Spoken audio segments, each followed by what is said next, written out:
everybody. Figured now that the kids in America are back to school, we can have a little nighttime chat live stream. But if there's other kids that decide to join, from whether it's people who are already awake in other countries, or if your mom and dad let you stay up late. So, hello, kids in America that are still awake, and kids across the world, and hello, big folks. Okay, so these are some things that I got from Marshall's. If you were on the other live, I was shopping for things yellow and hearts. And buttercup yellow or light yellow, soft yellow is my favorite color. So I wanted to pick up a few things yellow that I could find or any cute heartsy stuff. But before we do that, we got Braxton Hicks here. Lay him down. Don't ask me why I named him that. That random name just came to me and I just thought it was funny. Braxton Hicks. Hey, you guys. Got a little hole in my pants there. Okay, little tiny Braxton Hicks here. It's a little dude.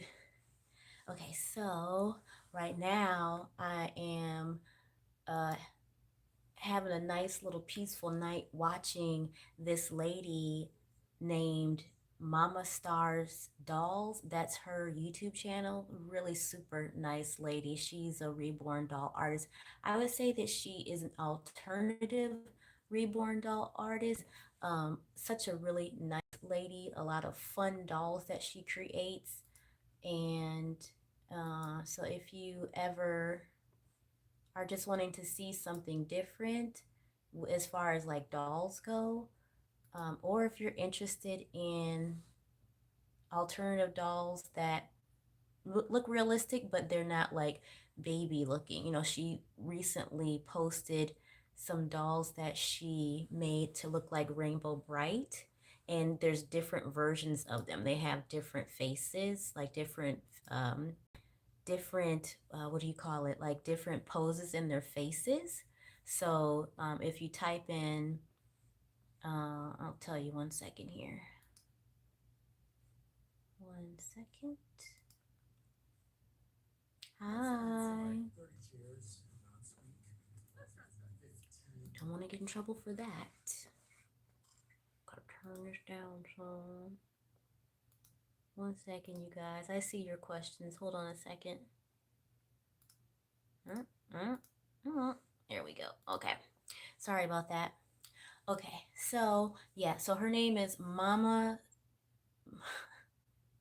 I think her real name is Gina. I could be wrong, but I can't even get the name of her channel right without looking at it. Mama Stars Dolls. Such a nice, sweet lady. She's in America. Give a shout out to her.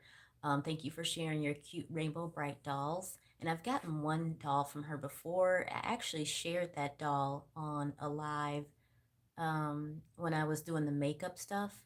And it was a little brown elf doll. Shared that one. And I don't know if I got anything else from her. But anyway, shout out to this lady named Joanna. She's not feeling well. The name of her channel is Bless This Mess, or Bless. Let me see the name of her channel. 1 second. The name of her channel is called. She's got the cutest little babies, the real kids. Her kids are so sweet and so cute. It's called Beauty in the Mess. Beauty in the Mess is the name of her channel. If anybody wants to watch, the type of channels where they do like, basically their life, following their like them like with the kids, cleaning, cooking, shopping, that type of stuff. She's a Mennonite lady, and her little girl. Thank you for the hearts. Her little girl is not feeling well. Her youngest girl. She's got two daughters and one son. her baby has been very, very sick, and then she's not feeling well either. And her mother in law came over to help take care of the kids. If you like that type of thing, she is an she has an excellent channel to watch. She is excellent for anyone who wants a peaceful channel, an excellent one to watch if you have small kids. If you are interested in Mennonite lifestyle, if you just want something clean to watch, something peaceful to just have playing in the background, she is an awesome person to watch. Okay, so that's that person. Then the other person I want to give a shout out to is Winnie and Family. They are a mixed culture family. The mother is African from Cameroon specifically, and her husband is American, white American. But I don't remember what his ethnic background is though, but he's American. I think I have something red on my mouth, you guys. It's kind of embarrassing. It's I just got finished eating blackberries, so I don't know what the heck is going on with one spot on my lip. But anyways, um, she they've been there for a while. I don't know how long they've been there, but they have kids, and to her, if she sees this, I'm wishing you safe travels back, and that you don't have any issues with the stress of coming back into the country, all the debriefing and all that stuff you get if you go to another country, especially specific countries. So yeah. Okay. Oh my goodness. Well, sorry. Okay. This here is Braxton Hicks. I didn't even see the comment there. Give me a second. 1 second here. But right now I'm just chilling watching this lady do her doll's hair. Um Mama Stars dolls. But And then I have a lot of people who always tell me how cute this sweater is. So I wanted to let people know where I got this sweater from. It's from an online store called Cider, C for cat, D for David, R for Robert. And I put this specific sweater, I've had this sweater for 2 years, and it's been holding up pretty well for 2 years, and really nice quality. So I put the product in the description if any girly girls out there are interested in this cute heart sweater. It came from Cider. Now I had put a blanket set in my other live stream video, the product, and then it got removed saying it wasn't there, but it was there. And maybe it's because I didn't say the name of the brand, but so I'm just going to show this, that it says Cider. So this is the brand Cider, and this sweater came directly from the website, and it's a nice place to order from. Lovely, smells good, quality is great, it lasts long, super cute, not cheap at all. Not cheap looking, I mean, it's a nicely priced sweater, but not cheap at all. This is the Jamo kit. A lady named Felicity or Felicia painted this doll. I changed out the eyes to make it look a little more realistic, but someone has let us know that he looks a little more demonish. So sorry about that. No, it's not a real baby. Okay, so I'm gonna share some things that I got. I'm gonna do a little bit with Braxton Hicks here and read a little bit. So for anyone who likes, I was gonna put this in the description too, but I couldn't find the exact one. They had the Twister, the Time Twister, but this one is Charlie Bone and the Invisible Boy. It is book number 3. So if you like stories, if you just bored at work, or if you're bored at home, you don't have anything else to do, and you don't mind listening to just one chapter before I share the other stuff, that would be so nice of you to read with me. Okay. An owl swooped over the roof of number 9 Filbert Street. It hovered above a running mouse and then perched on a branch beside Charlie Bone's window. The owl hooted, but Charlie slept on. Across the road at number 12, Benjamin Brown was already awake. He opened his curtains to look at the owl and saw three figures emerge from the door of number 9. In the pale streetlight, their faces were a blur of shadows, but Benjamin would have known them anywhere. They were Charlie Bones' great aunts, Lucretia, Eustacia, and Venetia Uburn. As the three women tiptoed furtively down the steps, one of them suddenly looked up at Benjamin. He shrank behind the curtain and watched them hurry away up the road. They wore black hooded coats and their heads tilted toward one another like conspirators. Hmm. It was 4:30 in the morning. Why were the Uburn sisters out so early? Had they been in Charlie's house all night? They've been hatching some nasty plot, thought Benjamin. If only Charlie hadn't inherited such a strange talent, and if only his great aunts hadn't gotten to know about it, perhaps he'd have been safe. But when your ancestor is a magician and a king, your relations are bound to expect something of you. Poor Charlie, Benjamin murmured. Benjamin's big yellow dog, Runner Bean, whined sympathetically from the bed. Benjamin wondered if he guessed what was going to happen to him.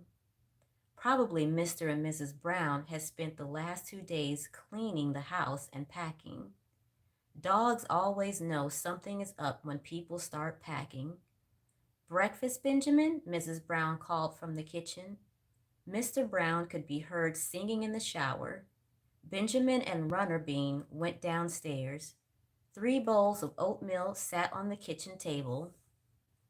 Benjamin sat down. His mother was frying sausages and tomatoes, and he was glad to see that she hadn't forgotten his dog. Runner Bean's bowl was already full of chopped sausage. Mr. Brown arrived still singing and still in his bathrobe. Mrs. Brown was already dressed. She wore a neat gray suit, and her straight straw-colored hair was cut very short. She wore no jewelry. Benjamin's parents were private detectives, and they tried to look as inconspicuous as possible. Sometimes they wore a false mustache or a wig to disguise themselves. It was usually only Mr. Brown who wore the false mustaches, but on one occasion, an occasion Benjamin would like to forget, Mrs. Brown had also found it necessary to wear one. Benjamin's mother swapped his now empty bowl for a full plate and said, "You'd better take Runner across to Charlie as soon as you've brushed your teeth. We'll be leaving in half an hour." "Yes, Mom." Benjamin gulped down the rest of his breakfast and ran back upstairs. He didn't tell his mother that Charlie hadn't actually agreed to look after Runner Bean. The Browns' bathroom overlooked Filbert Street, and while Benjamin was brushing his teeth, he saw a tall man in a long black coat walk down the steps of number 9 Benjamin. No, sorry. Number 9.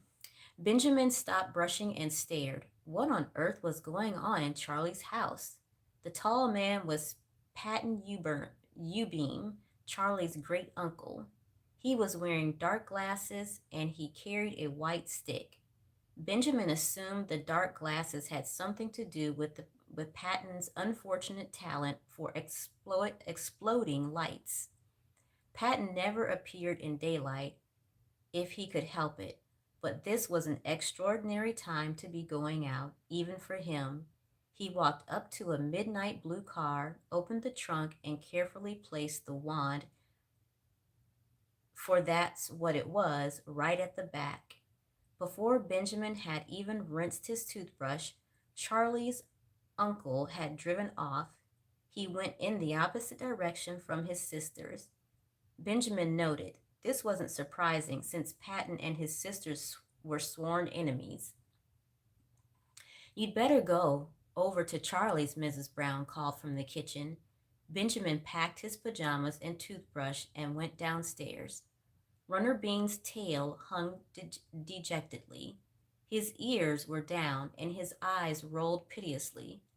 Benjamin felt guilty. Come on, Runner, he spoke with an exaggerated cheerfulness that didn't fool his dog for 1 minute. The boy and the dog left the house together. They were best friends, and Runner Bean wouldn't have dreamed of disobeying Benjamin. But today he dragged his paws very reluctantly up the steps of number 9. Benjamin rang the bell, and Runner Bean howled. It was the howl that woke Charlie. Everyone else in the house woke briefly, thought, thought they'd had a nightmare, and went back to sleep. Charlie, recognizing the howl, staggered downstairs to open the door.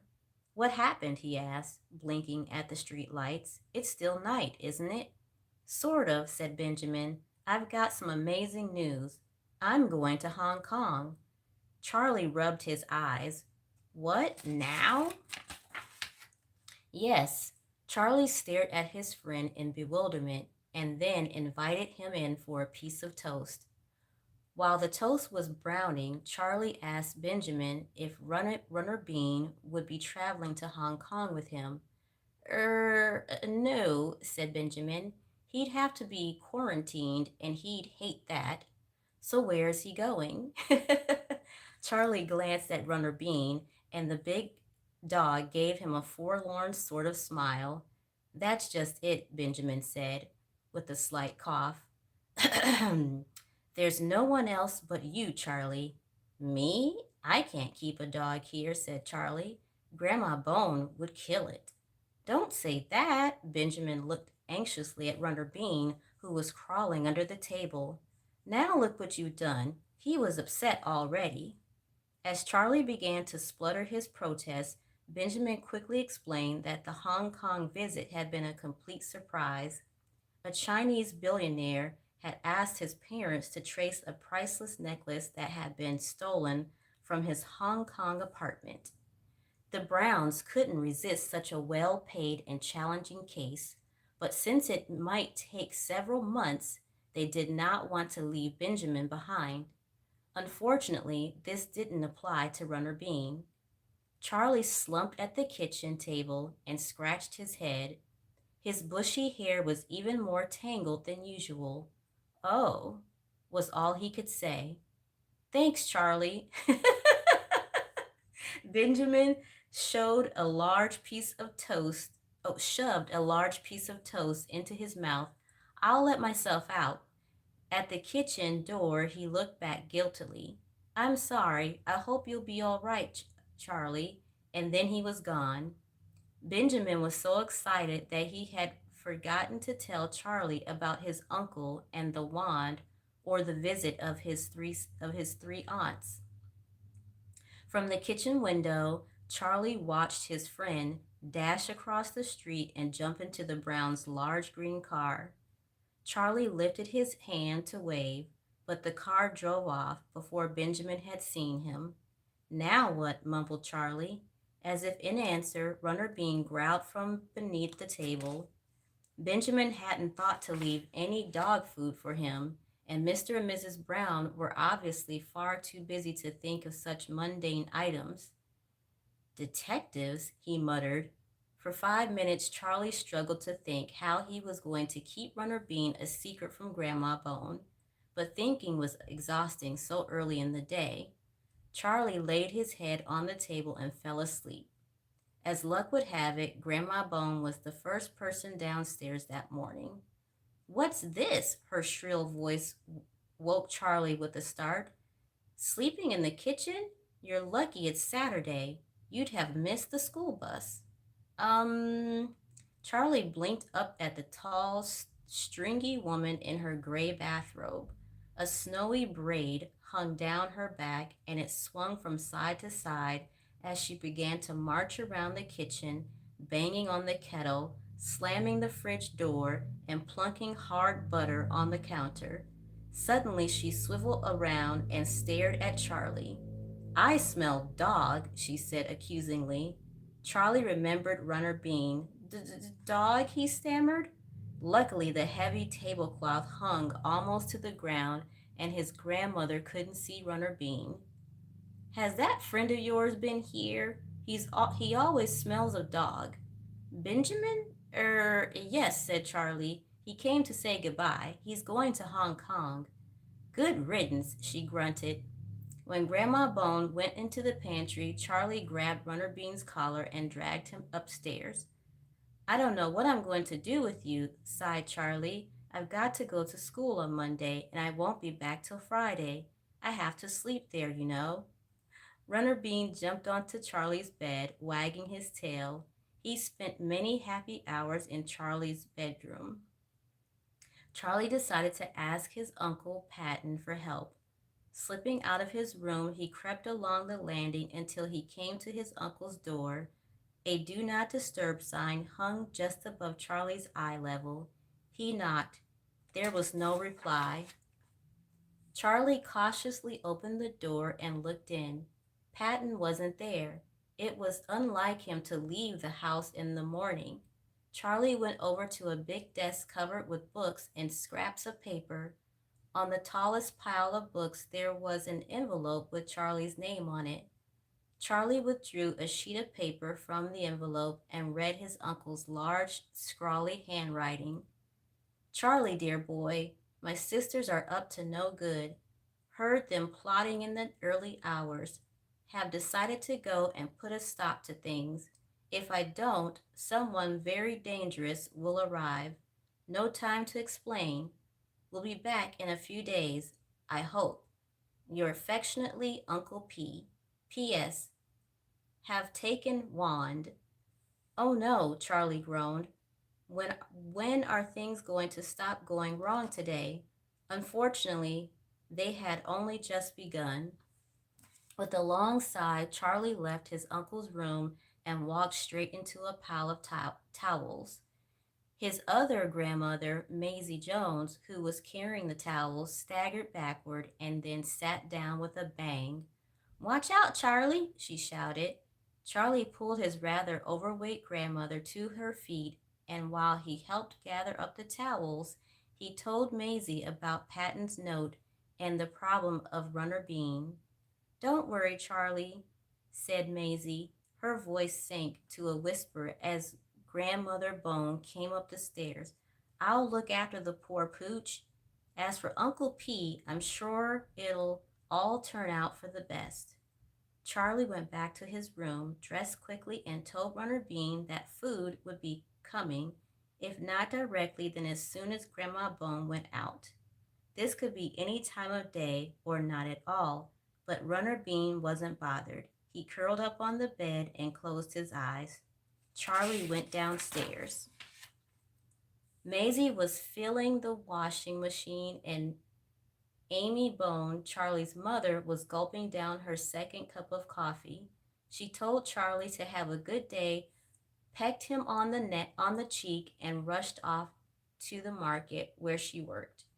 Charlie thought she looked too chic for a day of weighing vegetables.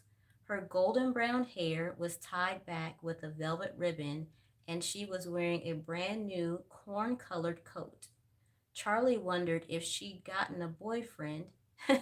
He hoped not, for his vanished father's sake. 5 minutes after his mother had left, Grandma Bone came downstairs in a black coat, her white hair now bundled under a black hat. That's what happens when you stop to look at something when you're distracted.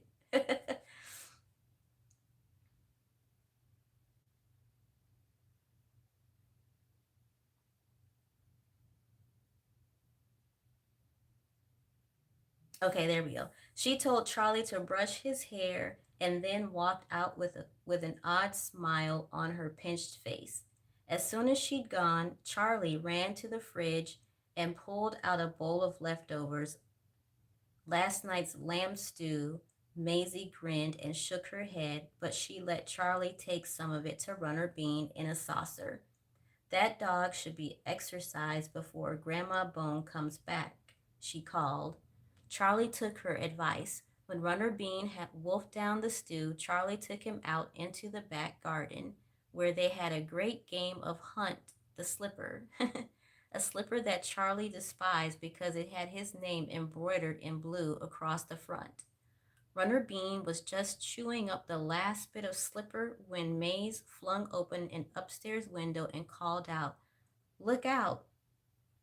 Look out, Charlie! The U beams are coming!" "Stay here, Runner," Charlie commanded, "and be quiet if you can." He leaped up the steps to the back door and ran to the kitchen where he sat at the table and picked up a magazine. The aunts' voices could be heard as they climbed the front steps. A key turned in the lock, and then they were in the hall, Grandma Bone and her three sisters all talking at once. The great aunts marched into the kitchen in new spring outfits. Lucretia and Eustacia had exchanged their usual black suits for charcoal gray, but in Aunt Venetia's case it was purple.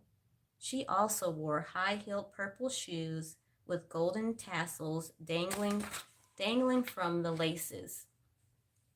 All three sisters had sinister smiles and threatening looks in their dark eyes.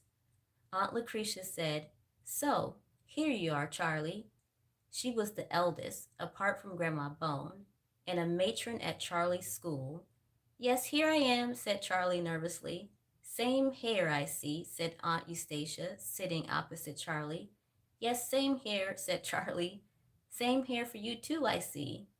"Don't be smart," Eustacia patted her abundant gray hair. "Why haven't you brushed it today?" "Haven't had time," said Charlie. He became aware that Grandma Bone was still talking to someone in the hall. Aunt Venetia suddenly said, "Ta-da!"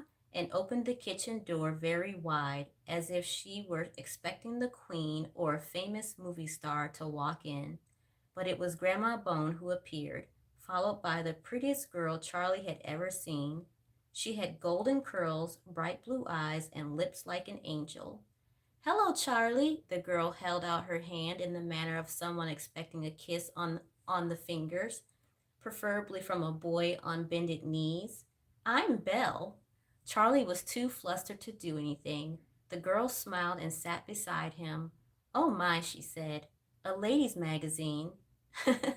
Charlie realized to his horror that he was holding his mother's magazine. On the cover, a woman in pink underwear held a kitten. Charlie felt very hot. He knew his face must be bright red. "Make us some coffee, Charlie," Aunt Lucretia said sharply, "and then we'll be off." Charlie flung down the magazine and ran to the coffee maker while Grandma Bone and the aunts sat babbling at him. Belle would be going to Charlie's school, Bloor's Academy, and Charlie must tell her all about it. Charlie sighed. He wanted to visit his friend, Fidelio. Why did the aunts always have to spoil everything? For half an hour he listened to the chattering and giggling over the coffee and buns. Belle didn't behave like a child, thought Charlie. She looked about 12, but she seemed very comfortable with the aunts. When the last drop had been squeezed out of the coffee pot, the three U-Beam sisters left the house blowing kisses to Belle. "Take care of her, Charlie," Aunt Venetia called. Charlie wondered how he was supposed to do that. "Can I wash my hands, Grizel Mrs. Bone?" Belle held up her sticky fingers. "There's the sink, There's the sink." Charlie nodded to the kitchen sink. "Upstairs, dear," said Grandma Bone with a scowl in Charlie's direction. "Bathroom's first left. There's some nice lavender soap and a clean towel." "Thank you, Thank you." Bill skipped out. Charlie gaped. "What's wrong with the kitchen?" he asked his grandmother. "Belle has tender skin," said Grandma Bone. "She can't use kitchen soap. I want you to set the dining room table for 5. I presume Maisie will be joining us." "The dining room?" said Charlie in disbelief. "We only eat there on special occasions." "It's for Belle," snapped Grandma Bone. "A child?" Charlie was amazed. "Belle is not just any child." "So it seems," thought Charlie. He went to set the dining room table while Grandma Bones shouted instructions up to Maisie. We'd like a nice light soup today, Maisie, and then some cold ham and salad, followed by your lovely Bakewell tart. Would we indeed, Your Highness? Maisie shouted from somewhere upstairs. Well, we'll have to wait. I'm afraid. Oops, who on earth are you? She had obviously bumped into Belle. Charlie closed the dining room door and went to the window. There was no sign of Runner Bean in the garden. Charlie had visions of a dog's lifeless body lying in the gutter. He ran to the back door, but just as he was about to open it, a sing-song voice called, Charlie! Belle was standing in the hall, staring at him.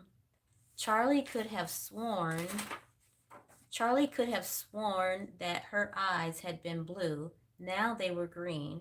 Where are you going, Charlie? She asked. Oh, I was just going into the garden for can I come with you? No, that is, I've changed my mind. Good, come and talk to me. Was it possible Belle's eyes were now a grayish brown? Charlie followed her into the living room where she sat on the sofa, patting a cushion beside her. Charlie perched at the other end. Now tell me all about Bloor's Belle. Tell me all about Bloor's. Belle smiled invitingly. Charlie cleared his throat. Where should he begin? Well, there are three sort of departments: music, art, and drama. I'm in music, so I have to wear a blue cape. I shall be in art. Then you'll wear green. Charlie glanced at the girl. Haven't my aunts told you all this? I mean, are you staying with them or what? I want to hear it from you, said Belle, ignoring Charlie's question. Charlie continued, Bloor's is a big gray building on the other side of the city. It's very, very old. There are three courtrooms, three assembly halls, and three cafeterias. You go up some steps between two towers, across a courtyard, up some more steps, and into the main hall. You have to be silent in the hall, or you'll get detention. The music students go through a door under crossed trumpets. Your door's under the sign of a pencil and paintbrush. What's the sign for? The drama students? Two masks, one sad and one happy. Why did Charlie get the impression that Belle knew all this? Her eyes were blue again. It was unnerving. There's another thing, he said. Are you, like me? One of the children of the Red King, I mean? Was was was he your ancestor too? Belle turned her bright blue gaze on him. Oh, yes, and I'm endowed, but I prefer not to say how. I'm told that you can hear voices from photographs and even paintings. Yes, Charlie could do more than hear voices, but he wasn't going to give anything away to this strange girl. Endowed children have to do their homework in the king's room, he said. There are 12 of us. Someone from art will show you where it is. Emma Tolley. She's a friend of mine, and she's endowed too. Emma? Ah, I've heard all about her. Belle, Belle inched her way up the sofa toward Charlie. Now tell me about you, Charlie. I believe that your father's dead. He's not, said Charlie fiercely. His car went off a cliff, but they never found his body. He's just lost. Really? How did you find that out? Without thinking, Charlie said, my friend Gabriel's got an amazing gift. He can feel the truth in old clothes. I gave him my father's tie, and Gabriel said that he wasn't dead. Well, well, the girl gave Charlie a sweet, understanding smile, but the effect was spoiled by the cold look in her eyes. Now a dark gray, now a dark gray, and it was a trick of the light, or did he glimpse a set of wrinkles just above her curved pink lips? Charlie slipped off the sofa. I better help my other gran with lunch, he said. He found Maisie in the kitchen, throwing herbs into a saucepan. All this fuss for a child, she muttered. I've never heard of such a thing. Nor me, said Charlie. She's a bit strange, isn't she? She's downright peculiar. Peculiar. Belle, indeed. Belle means beautiful, said Charlie, remembering his French. And she is very pretty. Huh? said Maisie. When the soup was ready, Charlie helped Maisie carry it into the chilly dining room. Grandma Bone was already sitting at the head of the table with Belle on her right. Where's Patton? Asked Grandma Bone. He won't be coming, said Charlie. And why not? He doesn't eat with us, does he? Charlie reminded her. Today I want him here, said Grandma Bone. Well, you won't get him, said Maisie. He's gone away. Oh? Grandma Bone stiffened. And how do you know that? She glared first at Maisie and then Charlie. Maisie looked at Charlie. Charlie said, He left a note. And what did it say? Demanded Grandma Bone. I can't remember all of it, Charlie mumbled. Let me see it. She held out a bony hand. I tore it up, said Charlie. Grandma Bone's eyebrows plummeted in a dark scowl. You shouldn't have done that. I want to know what's going on. I must know what my brother said. He said he'd gone to see my great-grandpa, your father, although you never go to see him. His grandmother's tiny black eyes almost disappeared into their wrinkled sockets. That's none of your business. Patton visited our father last week. He only goes once a month. Charlie only just stopped himself from mentioning his own visit to his great-grandfather. Because of the family feud, it had to remain a secret. But Uncle Patton had never told him what caused the feud or why he mustn't talk about it. He'd have to tell another lie. It was an emergency. This seemed to satisfy Grandma Bone, but Belle continued to stare at Charlie. Her eyes were now dark green, and a chilling thought occurred to him. Uncle Patton had gone to stop someone dangerous from arriving, but perhaps that person was already here. Okay, so that's the end of chapter 1 for the book. Thank you for those of you that are still here while I read the chapter, who waited patiently for me to share a little bit with the doll and with the things that I got from Marshall's. Let's see here. 1 second here. Okay. All right, so let's see. What did you guys say in the chat? The doll has Annabelle vibes. You are clearly pure, but I feel this is not the move, okay? Keep reading. Oh, sorry, demented Dabster. It's a cool story. I don't mind reading a little bit more after I show the things that I got. If you want to hear more, anyone who wants to hear more, if you want to stay on, and in a few minutes I can read more. Let's see. Anything else that I missed? Let's see. Okay, so a lot of silly stuff in there. I'm not sure if anything um worthy is in there. So okay, so before I show the things that I got, yeah, pretty funny. So this cutie little doll is, again, Braxton Hicks. If anyone is joining a little later, it's just a random name that I gave this doll. And I've got some cute little shoes. Uh-oh.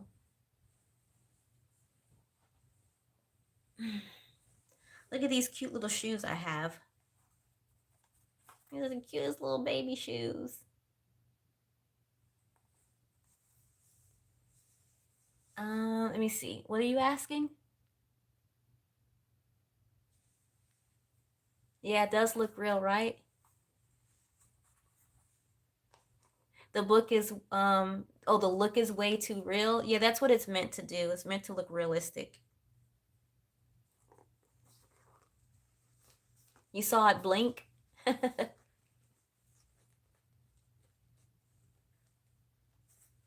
Amazing how people will stick around to criticize when they don't even have to be here.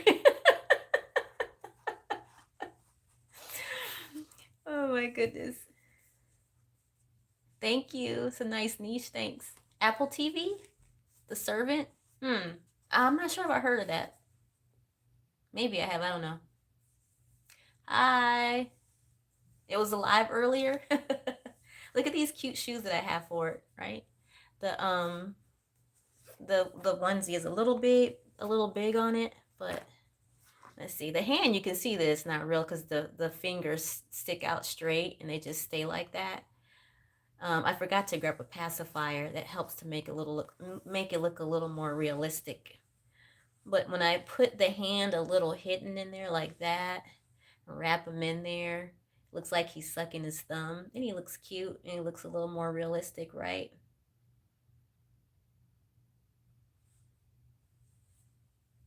Looks like me. That's cool. No, it's not really, you guys. It was moving. Well, when I move around a little bit because it's floppy, it's flimsy.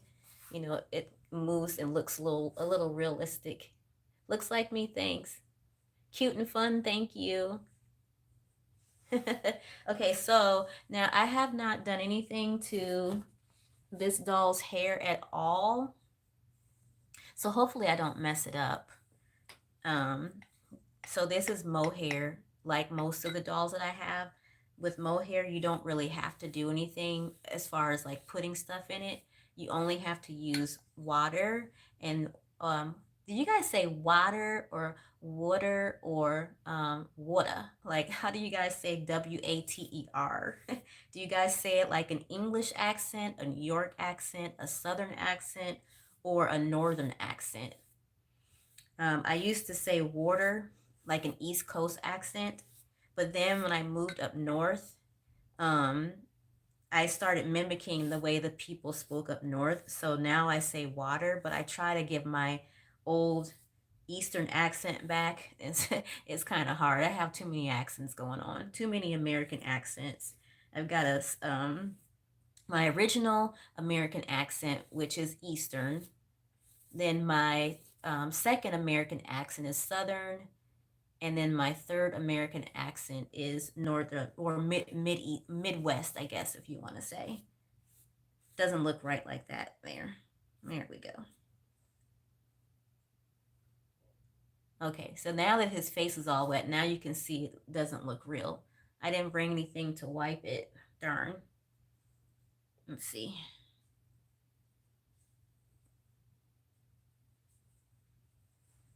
Okay.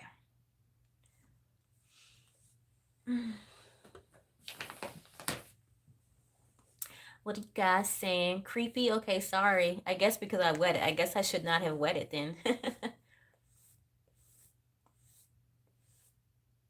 The purpose of these dolls, some people just like to play with them. Some people who can't have kids like to have them. I don't know if saying like to have them is the word. Like some people who might be grieving because they probably lost a baby or something. Or grandma, thank you, Pumbaa Fo. Aw, that's so nice of you. I'm worthy. Oh, you do I ever worry about paranormal activity with the doll? No, I don't.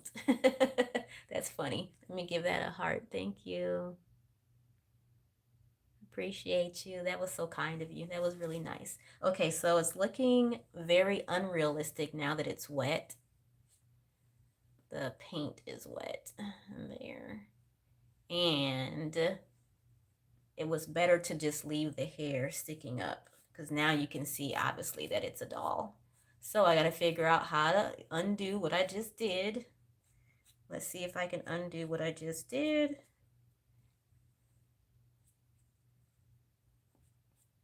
If I gave it a ponytail for a girl,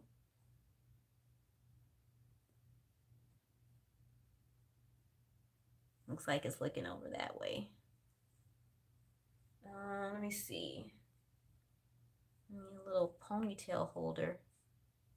There, a ponytail holder and some earrings to make it a girl. The baby is looking off to the side, you guys. Wondering what's going on. There, isn't it cute? It's a cute dolly, right? Even if it's a little creepy, creeping you guys out a little bit, it still looks cute. I get it though. I get how it can, look a little scary. It's like, is that real or what? Like, why isn't that baby blinking or something like that? Still very cute though.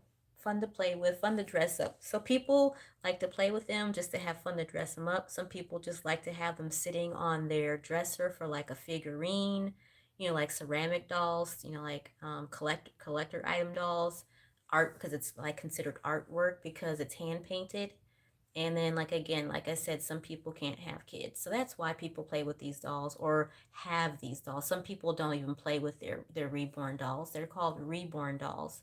Some people don't play with them at all. They just sit them in their house or they like put them on a shelf somewhere because they don't want them to get messed up or dirty.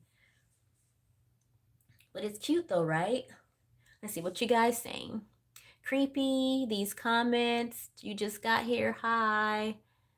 I named it Braxton Hicks. What is that? It's a reborn doll. Taxidermy kid? Oh, okay. No, it's not real. You're trying to work. We are all still trying to work that out. I guess I missed something. You're gonna call him Ilian? Okay. Okay, so now if anyone who is here that is usually here during my lives, if you were at the last live that I did, I went to the Marshall's department store and did a little shopping for yellow stuff and for hearts. I did not get this heart sweater from there. I've had this for a while. If anyone is interested, the sweater is in the product description of where I got it from Cider. Thank you for the hearts. Thank you for the likes. Here we go. I don't have a pacifier or anything to give them for them to look even more realistic, so I'm just gonna lay it there. Okay, I'm gonna scoot back a little bit so I can grab the bag, so that way you guys can see the stuff. So I'm not going anywhere, just gonna give some space so you can still see the doll. Okay, I've got this big cute Marshall's bag. I did get the bag from Marshall's. And if anyone still wants me to read the story, I'll still read it. I just want to share some of the Marshall's items. Gotta put them over here. How about we put them like this? Like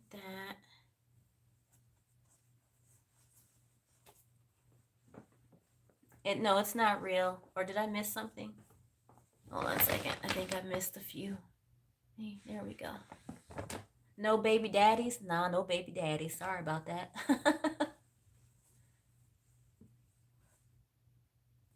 I don't know who that is. I don't know who Chrissy is. You have a feeling you're gonna be seeing me on the news? I wonder what that's gonna be about. That's interesting. Okay, so there's the little doll. He's gonna take a little lie down while we look at some cute stuff. Okay, so the very first thing, and it's some really cute stuff too. This bag was only 99 cents. It's paper. It's made out of like really thin plastic paper type kind of thing. And it's cute too. But you really cannot be having a lot of stuff in here, or at least not a lot of heavy stuff. I do have a lot of heavy stuff in here, but I'm not like carrying the bag around for it to rip. Once I share everything, it's going to go decoratively around the house. But this is a cute white and yellow top that I got. It's so cute. You guys are going to see me in this top in a video in a couple of days. It's a surprise. I took some dolls with me to the store. I won't say what store or what I did. It's gonna be a cute surprise. So, and it's gonna be a little bit of my experience too. I'm gonna be talking about what happened to me at the store.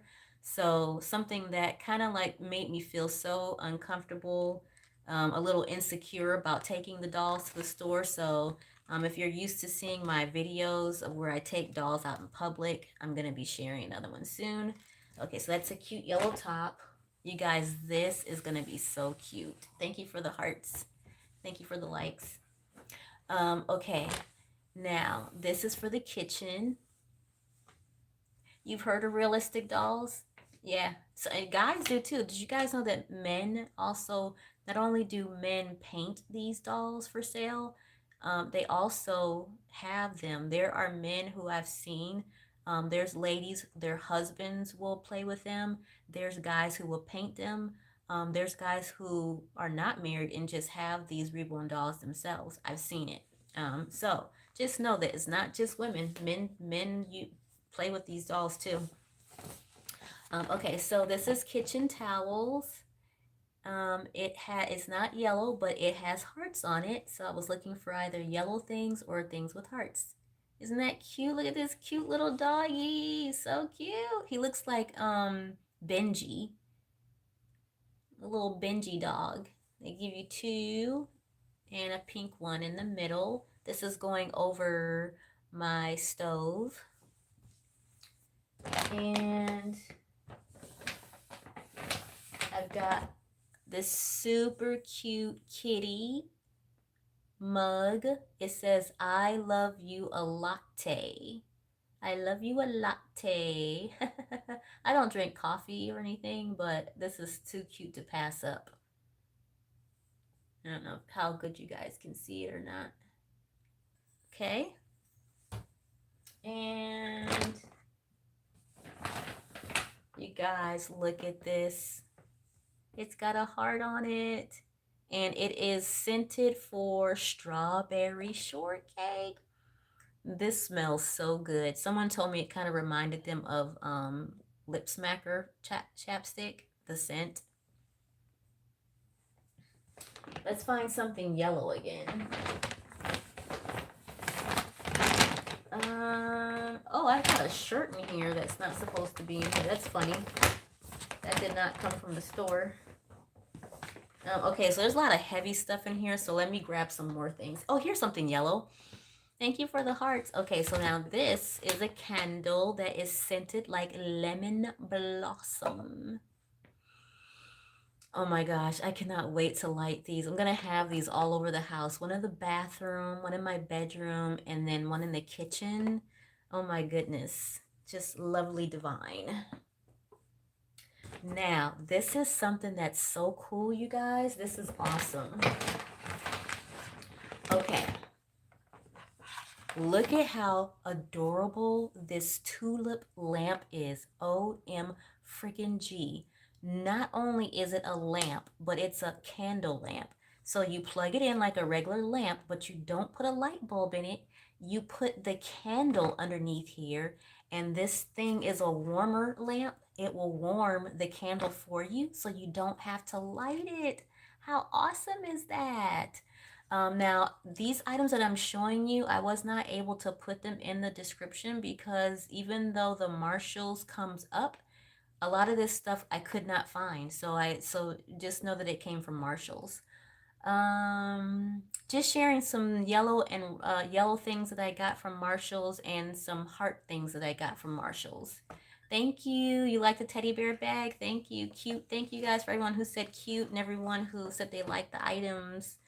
Okay, let's see. Next thing. Oh, you know what? Let's put this over here. We don't want this to fall off. Put that there. Put this here. That's heavy. Any of the heavy stuff or glass stuff, I better move it out the way. Okay.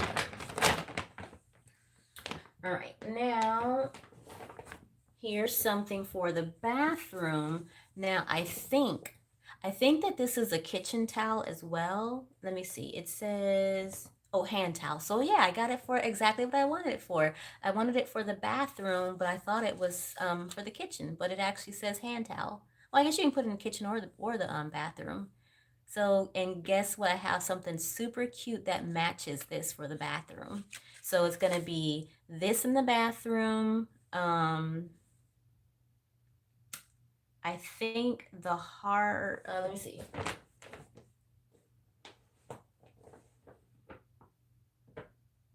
The heart, the candle with the heart on top is going to go in the bathroom. And then look at this.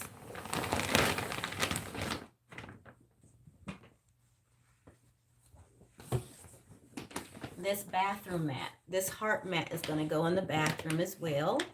So this is going to go with it. I don't know if I can show it very well for you guys. It's so cute. Okay. Uh-oh.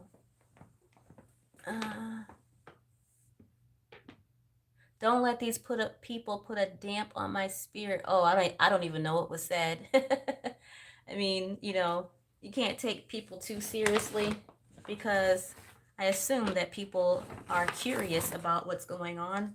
Even if someone says something a little negative, that's okay. Here's something yellow. Cute yellow hair clip, butterfly hair clip. Pink, white, blue, yellow. Super cute. You guys, did I already show this? Y'all, this is going in the kitchen. This is too cute. And guess what? I got a surprise. Not only is there a cute doggy, this one is strawberry scent. Yeah, the first one was strawberry shortcake. This one is just strawberry scent. Ah, just beautiful. That, and then look, a matching one. Kitty, a doggy and kitty cat. So cute. How super cute is that? You have gotta love it. So remember, all these things, all these items are at Marshall's if you've got a Marshall's in your area. Ah, this one smells like, I think it said some sort of flower scent. One second. Peony petals. P for Peter, EONY. Peony petals. I don't know if I'm saying that word right, but flower scent. Okay. And then let's see if we can find something yellow again. Move that out the way. All right, here's something yellow. Thank you for the hearts and the likes, you guys. Thank you. Yes, it's a fake baby. It's a doll. Here's a cute yellow top. I tried this on during the live as well. So cute.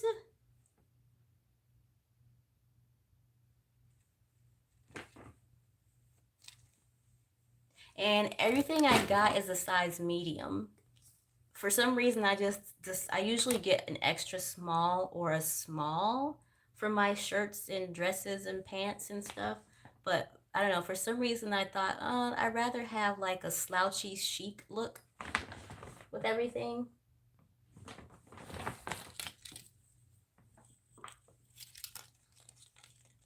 I tried this one on as well. Now this thing is looking tiny. This thing looks like it fits a little kid, but it's a size medium. I don't know, maybe I should take this back and get a size large because this is an adult medium and this thing is tiny. I tried it on, but I didn't even think about it. I'll have to wear like a long shirt underneath this, like a long t-shirt, like a boy shirt underneath that. One more yellow thing.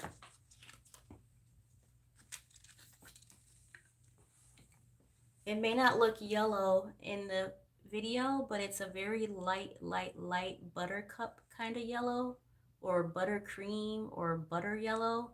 So pretty. I love yellow. Thank you. Okay, you called Child Protective Services. Oh, okay. You are going to lose. Oh my goodness, going to lose the children. What's going on in the chat, you guys? You guys do realize this is a doll, or y'all just, hey, y'all doing a role play too? Here's one more candle. This one is Magnolia Currant. It has a different scent. I don't know. Something nice. And then I'm going to take this sweater off. Hold on, you guys. Whew. There's no need to sit and be hot. Feeling hot, hot, hot. Feeling hot, hot, hot. Whoo-wee. I like pretty sweaters, but it is too hot. Okay. Somebody told me I looked cute when I wore this. This is a pajama top, and I wore this underneath my yellow butterfly overalls. And I thought it was so funny.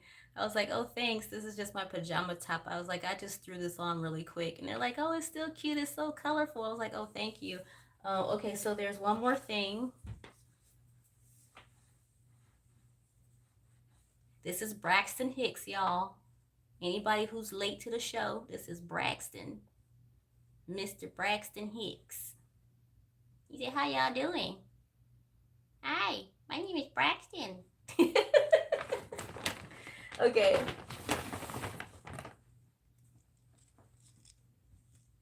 Then there's this cute one. If anybody was on the live while I was at the Marshalls, I tried this on. Thank you for the hearts.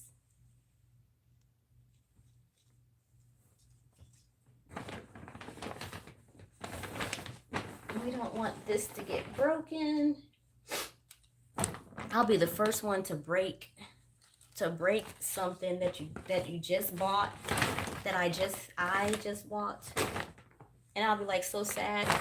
I had to tell myself, like, when I buy little cheap stuff, sometimes I have to buy multiple of the same thing so that I don't break, so that if I do break it, that I'll have a second or a third pair. Oh my gosh. I am so someone who easily breaks stuff. Let's lay the doll down. Hold on, this is gonna fall. Don't fall, please. Ah, it's gonna fall over. Okay. Put the doll there. Say hi, you guys. Y'all being nice?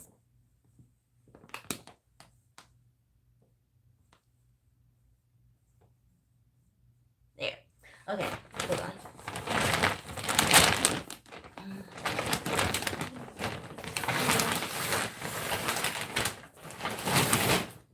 Okay. There we go. Whew. Need to take that sweater off. Oh my gosh. Oh my goodness. Oh my goodness. Okay, so what's going on in the chat? Pardon, what race are you? Well, that's a great question. How did your baby get hooked on? Oh my goodness. That's not even something to repeat. Babies love hot whiskey. Okay. Y'all got some jokes going on in the chat. She smoked it. Oh, all right, all right, all right. NASCAR.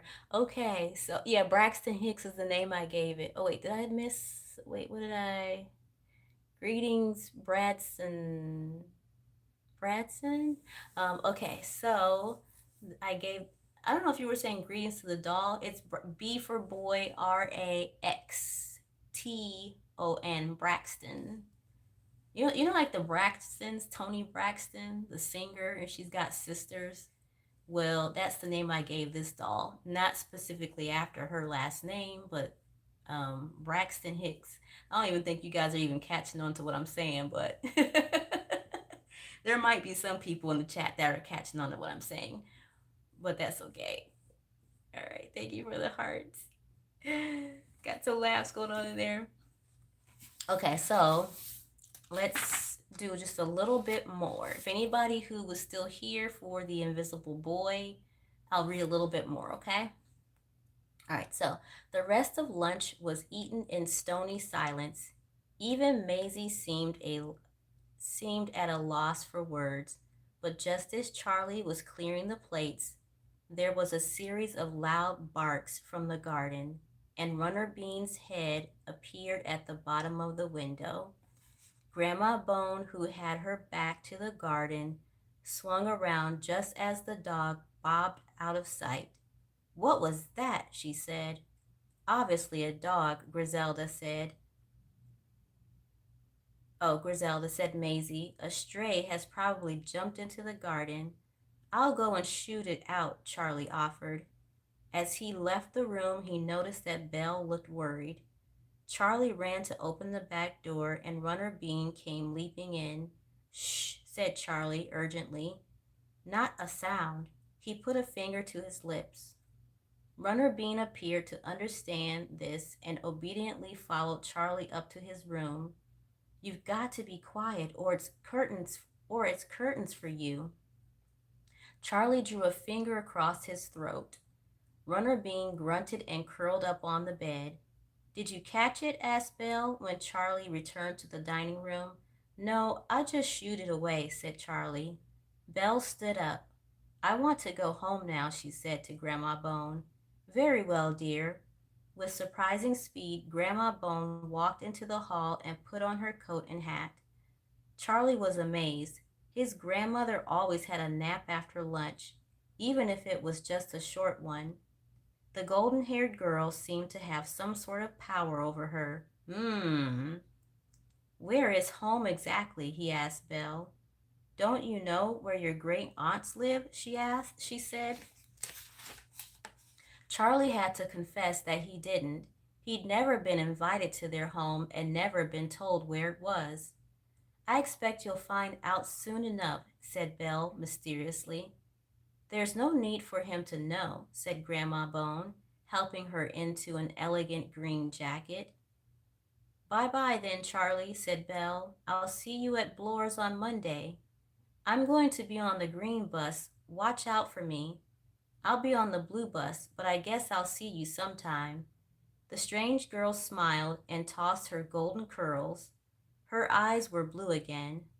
When Belle and Grandma Bone had gone, Charlie went to help Maisie with the dishes. Where do the aunts live? He asked Maisie. Some big house at the end of one of those creepy alleys, said Maisie. Darkly Wind, I think the road's called. Funny name, maybe it's winding and twisty. I've never been there. Nor me, said Maisie, and I certainly wouldn't want to. She handed him a bowl of leftovers. Here, take this to Runner. I don't know how long we're going to be able to keep this up. Grandma Bone's bound to smell a rat, you know. As long as it's not a dog, said Charlie, trying to make light of the problem. Maisie just shook her head. On Sunday, Charlie managed to sneak Runner Bean in and out of the house before Grandma Bone woke up. They had a good race around the park, and then Charlie fried bacon and eggs for their breakfast. Apart from a brief run in the garden after dark, Runner Bean spent the rest of the day on Charlie's bed. On Monday morning, Charlie's mother promised to take the dog for a walk when she got back from work, and Maisie agreed to keep him fed. But as Charlie got ready for school, he began to worry. You must keep quiet, he told Runner Bean. No barking, understand? I'll see you on Friday. With mournful eyes, the big dog watched Charlie close the door between them.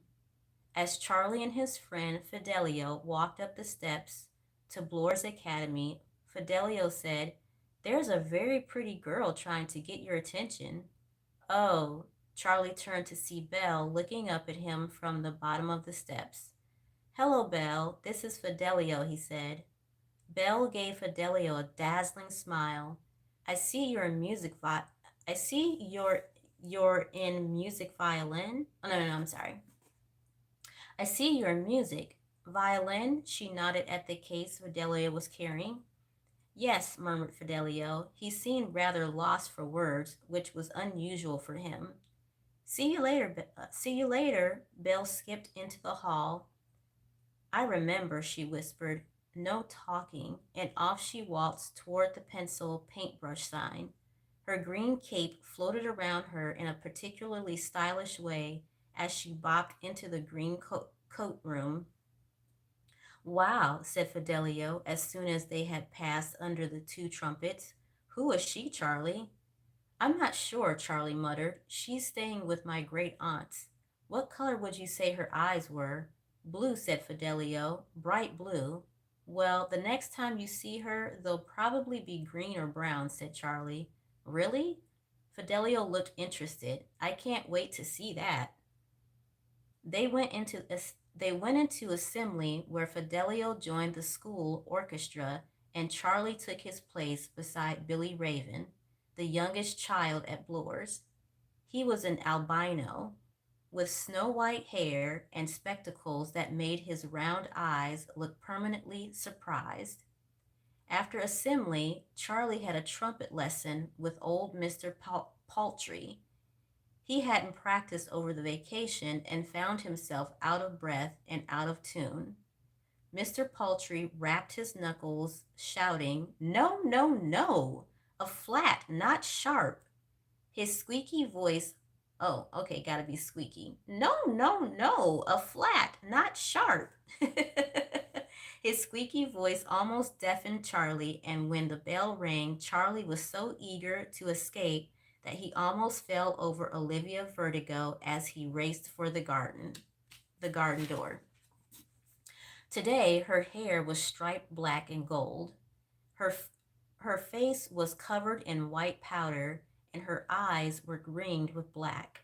She looked more like an exotic raccoon than anything else, though Charlie refrained from saying so. Unfortunately, Fidelio didn't. "Hi, Olivia. Are you playing a raccoon this semester?" he asked as he strolled up. "Who knows," said Olivia. "Manfred's writing the end of semester play. With Zelda's help, of course." She nodded at a group of seniors on the other side of the playing field. Manfred, the head boy, was talking earnestly to Zelda Dobinski, a tall, skinny girl with a large nose. Charlie noticed that Manfred's sidekick, Asa Pike, was staring at Belle. Walking arm in arm with Dorcas Loom, Asa broke away from the group of seniors and walked across the two girls. He had a crooked smile on his pale, weaselly face, and as he approached the girls, he ran his fingers through his red hair, almost as if he were trying to tidy himself up. Charlie grabbed Fidelio's arm. "Look," he said. "Asa's speaking to a junior. I bet that's never happened before." "Except when he's been telling them off," said Fidelio. "That girl with Dorcas is really pretty," muttered Olivia. "Her name's Belle," Charlie told her. "She's living with my great aunts." Olivia whistled. "I can't imagine any child living with them. By the way, have you seen Emma?" The boys shook their heads, and Olivia sauntered off to look for her friend. She eventually found Emma sitting on a log by the old castle walls. She was holding what appeared to be a small, neatly written letter. "What's up, Em?" said Olivia, perching beside her. "I found this by Mr. Boldova's desk." Emma held up the letter. It must have fallen out of his pocket. "I didn't mean to read it. I meant to give it back, but then saw something. And, well, look." Olivia took the letter and read, "My dear Samuel, we have it on good authority that the shifter is heading your way. What form it will take, God only knows.